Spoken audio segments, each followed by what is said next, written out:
Dapat na-build nyo muna ng maayos yung personality ninyo. Doon yun kasi yung pinaka-importante. Siguro, andun na dapat kayo sa stage, umabot kayo ng 3 taon, nandun na dapat kayo sa stage na ang habol nyo na matuto. Sabihin mo rin, sa pagiging empleyado kasi wala kontrolado kayo dito eh.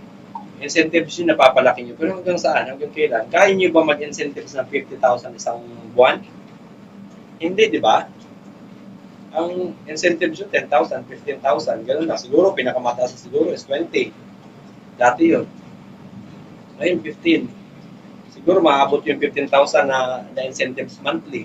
Pero hanggang doon lang ba kayo? Kapag nagtayo kayo ng sarili yung negosyo, dahil natuto kayo dito, magkakaroon kayo ng mas malaking oportunidad kapag negosyo na kayo. So, ano ba ang gusto ninyo? Yung kumikita lang kayo dahil sumasahod kayo? O natututo kayo dito? Natututo. Pareho. Okay, normal naman din siguro pareho kasi kailangan din talaga natin ng financial. Pero habang sana nagtatrabaho kayo dito, isipin nyo palagi, kailangan nyo maging magaling sa larangang ito. Yung sales, isa ng negosyo yan.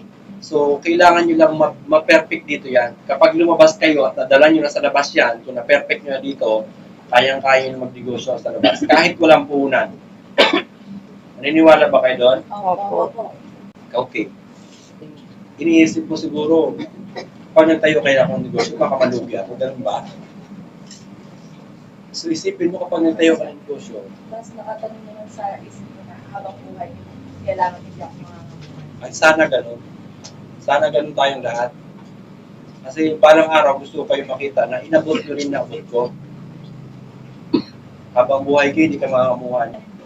So, huwag ka nang bumalik. Sana, i-good luck natin si Bishop K.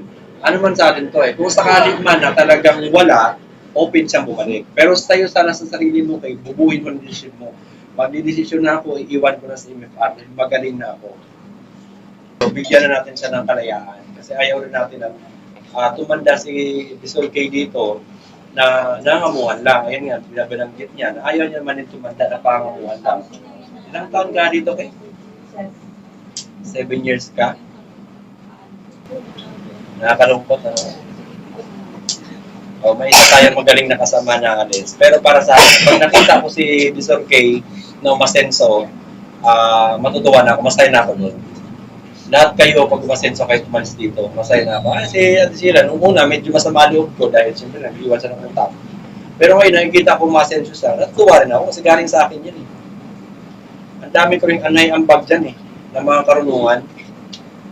Sana kayong lahat gano'n. Hindi man ako perfecto magsalita sa inyo, pero at least, ang hugot ko kasi, kung ano yung pinagdaan ko, yun ang gusto kong i-share sa inyo. Ayaw ko mag-invento. At hindi naman kasi yung talaga ang focus ko. Yung focus ko talaga yung future eh. Pero as long as kinikwento ko yan sa inyo, sana matuto kayo dyan, makapulot kayo. May mapulot sana kayo dyan. Naniniwala ba kayo na nag-hirap din ako? Ito mga bago. Na sobrang hirap ang pinagdaanan ninyo. Pinagdaanan ko. Dahil sa kwento ko lang. Sa itsura ko noon, nung mga, sino ba nakaabot dito, mukha kong camel. Abutan niyo ba yon? Doon pa lang makita niyo, naghihirap din ako eh. Na pinaghirapan ko talaga, tinayo ko talaga ito ng lugar pawis ko eh. Sobra-sobra yung hirap na pinagdaanan ko rito. Mabuti nga kayo ngayon eh. Mas magaan yung nagiging experience ninyo, yung nagiging simulan ninyo. Ang pinagdaanan ko noon, masasabi ko siguro na grabe. Kasi nakita ko yung unang niyo po. Yung unang hardware namin. Yung unang hardware namin, inupahan ko yun on Ford. Yan. Ay bayani. Sinabi ko kayo 4,500 na yung upa ko doon. Alam ni Casey, naabutan ni Casey yan eh. Isang taon pa lang kami nakakatay. Ay, may isang taon ka na kayo dito. 7. So 10 years na to, sabihin 3 years na yun, kung dumating ka. Ay, oo. Ayan, si Casey yung buhay na saksi. Kasi doon ako pumipick up sa kanila. Ako pwede pumaniwan ng parag-parag na sasakyan namin. Bago doon makaabot, mga lapakin to. 3 sira. May makina dyan. Yung sasakyan truck na yun, binili ko kay Luzon Hardware dyan. 70,000 ang bigay niya sa akin noon, pero nagamit namin siguro mga 2 years, 3 years. Yun, hindi natin kailangan bumili ng bago. Practically speaking, Ang kailangan mo lang naman pan-deliver, hindi pang-forma. Diba? Importante lang yan, masustain ka. At kung nakaipon ka na, saka ka bumili nung pang matagalan, matibay na. Yung panahon na yung kailangan lang andun yung urgency. So, kailangan mo munang bumili ng ganito lang, mura.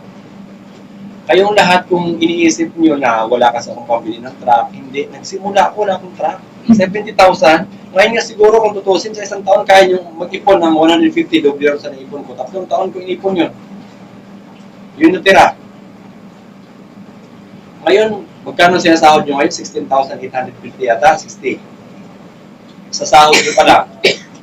O kung sabihin natin incentives na ipunin mo, yung 10,000 na incentives ninyo monthly, sa loob ng isang taon, 120,000 yun.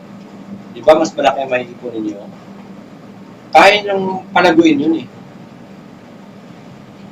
Ang sangkap lang talaga, ang pinaka-importante sa sangkap ko yung determinasyon. At hindi yung mga galing sa puhunan, hindi mga galing sa supplier, hindi mga galing sa empleyado. Yung determinasyon mga galing mismo sa inyo.